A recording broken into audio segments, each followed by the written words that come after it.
السؤال رقم 1: مدة الفترة الاختبارية هي سنة واحدة، سنتين، 3 سنوات.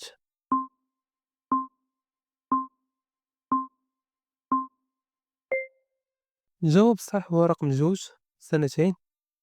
الفترة الاختبارية تتكون عندنا المدة ديالها هي سنتين، وكتكون عندنا فيها 20 نقطة، حتى تتفوت سنتين عاد تتولي عندنا 30 نقطة. المدة الاختبارية هي سنتين. انتقلوا للسؤال الموالي. السؤال الثاني: هاد العلامة كتعلم على مكان مرور الحافلات، مكان توقف الحافلات، مكان ممنوع على الحافلات.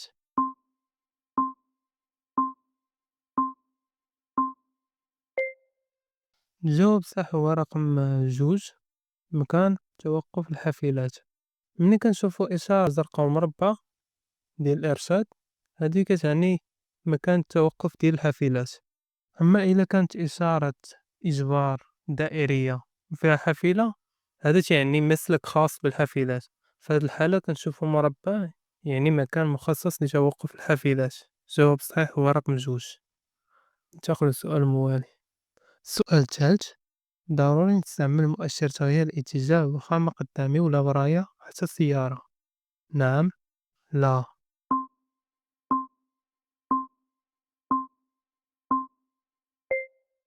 الجواب الصحيح هو رقم 1.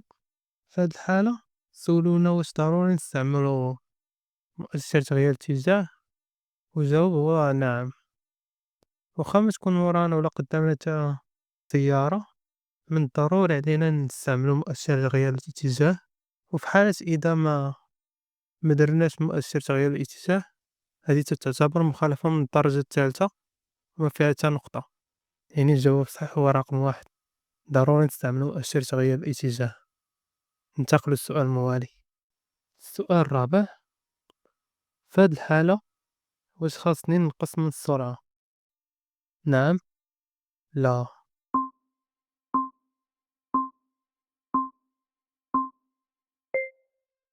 الجواب الصحيح هو رقم 1: في هاد الحالة قدامنا منعرج، يعني ملي تيكون قدامنا منعرج من الضروري علينا نقص السرعة.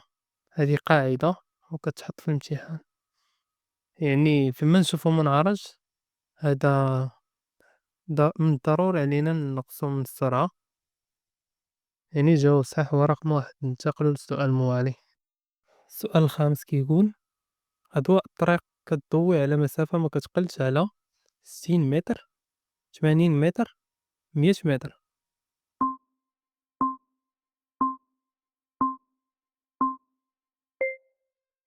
الجواب الصحيح هو رقم 3: 100 متر. أضواء الطريق كتضوي على 100 متر وكتستعمل ليلا وخارج التجمع السكني. وفي هاد الحالة سولونا على أضواء الطريق وهما تيضويو على 100 متر، أما أضواء التقابل كيضويو على 30 متر. يعني الجواب الصحيح هو رقم 3: كتضوي على 100 متر.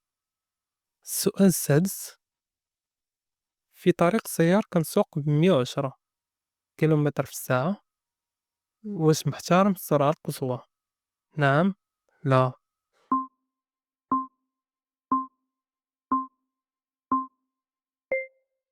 الجواب الصحيح هو رقم 1: في هاد الحالة أنا محترم السرعة القصوى. السرعة القصوى في طريق السيار هي 120 وأنا كنسوق ب110، يعني أنا راه ما مخالفاش. إلا فت 120 في هاد الحالة أنا مخالف، في هاد الحالة أنا مخالف السرعة القصوى اللي محدودة ليا. أما في هاد الحالة كنشوفو أنا كنسوق ب110، يعني راه غادي بسرعة مناسبة. الجواب الصحيح هو رقم 1. السؤال السابع: يمكن لي استعمال المنبه الصوتي خارج المدينة في جميع الحالات؟ نعم، لا. في حالة الخطر فقط؟ نعم، لا.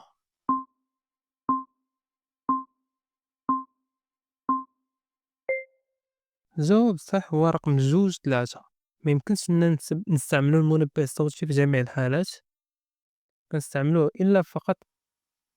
فقط إلا في الحالات الخطيرة، أما باش نستعملوه في جميع الحالات لا. ننتقل للسؤال الموالي.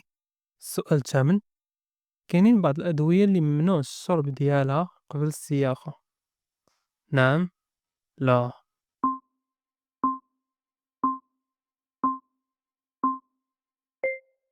الجواب الصحيح هو رقم 1. نعم، كاينين شي أدوية ممنوع علينا نسوقوهم حيت عليهم آثار جانبية على السياقة، يعني شي أدوية خاص ضروري تستشار من الطبيب حيت هُما كاين عندهم درجات، الدرجة الأولى، الثانية، الثالثة، والدرجة الثالثة هي أصعب درجة، هو الدوا اللي ما خصكش تشربو وتسوق، يعني كاينين بعض الأدوية ممنوع عليك تشربهم قبل السياقة. الجواب الصحيح هو رقم 1. تاخذ السؤال الموالي.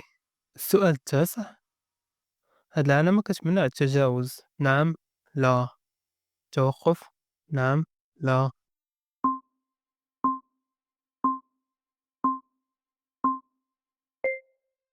الجواب الصحيح هو 1/4. هاد العلامة كتمنع عنا التجاوز على العربات ذات محرك، الحالة الوحيدة اللي كتمنع جميع أنواع التجاوز إلا الدراجات، هادي ما تطبقش عليهم، أما المركبات ثلاثية العجلات أو السيارات أو الكاميوات هادو ممنوع علينا نتجاوزو، وسولونا واش تتمنع التوقف؟ لا، هادي كتمنع التجاوز فقط.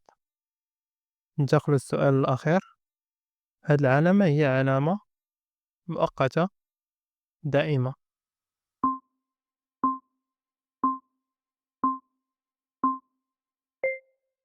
الجواب الصحيح هو رقم 1. هاد علامة مؤقتة، دائما العلامات اللي باللون الأصفر هادو علامات مؤقتين، أما اللي تيكونوا باللون الأبيض هادوك علامات دائمة. في هاد الحالة كنشوفو علامة تحديد سرعة 60 باللون الأصفر يعني مؤقتة، وحتى العلامات اللي تيكونوا محطوطين على الأرض ماشي بشكل عمودي حتى هادوك علامات مؤقتين، يعني الجواب صحيح هو رقم 1، علامة مؤقتة. في هاد الحالة سالينا الفيديو، ما تنساوش ديروا لايك سبسكرايب للقناة باش يوصلكم كل جديد.